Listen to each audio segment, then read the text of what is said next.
Whisper and the secret letter. ஹொபிட்டிசன் காடு மெல்ல இருளில் மூடிக்கொண்டிருந்தது. விஸ்பர் என்ற புத்திசாலி ஆந்தை ஒரு உயரமான கிளையில் அமைதியா அமர்ந்திருந்தான்.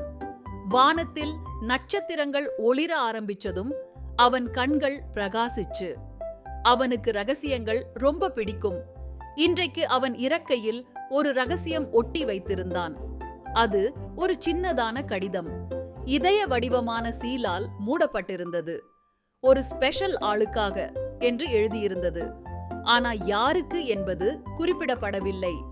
விஸ்பரின் இறகுகள் சுருண்டு ஓரளவு பரபரப்பான உணர்வு வந்தது.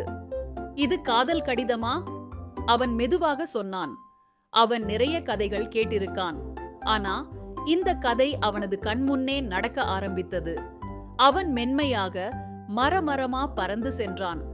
கீழே தோழிகள் விளையாடிக் கொண்டிருந்தார்கள். ஹொபிட்டி பழங்களை மென்று கொண்டிருந்தான். நட்டி கிளையில ஊர்ந்து கொண்டிருந்தான். டெய்சி பட்டாம்பூச்சிகளை விரட்டி பறக்கிறாள். விஸ்பர் ஷெல்லியிடம் சென்று கேட்டான், இந்த கடிதம் யாருக்குன்னு தெரியுமா? ஷெல்லி மெதுவா தலை அசைத்தாள். இதோட உரிமையாளர் தான் கடிதத்தை தேடி வந்துடுவாங்க. அது சரியான மனசை தேடி போகும் என்றாள். விஸ்பர் சிரித்தான். அவனுக்கு புதிர் மாதிரியான விஷயங்கள் ரொம்ப பிடிக்கும்.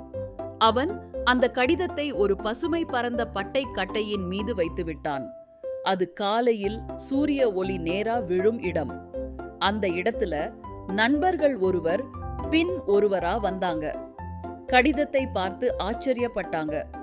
நட்டி சொன்னான், ஓஹோ, ரகசியமா இது? ஃபிளிக்கர் சுண்டி பார்த்து, இதுக்கு வாசனை டெய்சி மாதிரியே இருக்கு.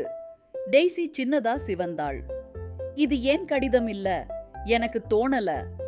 ஹோபிட்டி சற்று உள்ளே பார்த்தான். ஆனா கடிதத்தை திறக்கவில்லை. அவன் சொன்னான், கடிதமே நமக்கு நேரம் வந்த பிறகுதான் பேசும். அந்த இரவு விஸ்பர் திரும்பி வந்தான்.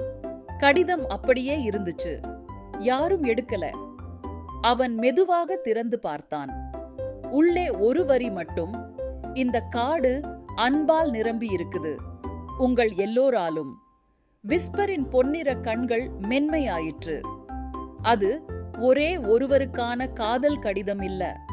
அது எல்லோரும் பகிர்ந்து கொள்ள வேண்டிய அன்பு கடிதம். அடுத்த நாள் காலை விஸ்பர் அந்த கடிதத்தை எல்லாருக்குமா வாசிச்சான். அனைவரும் சிரிச்சாங்க.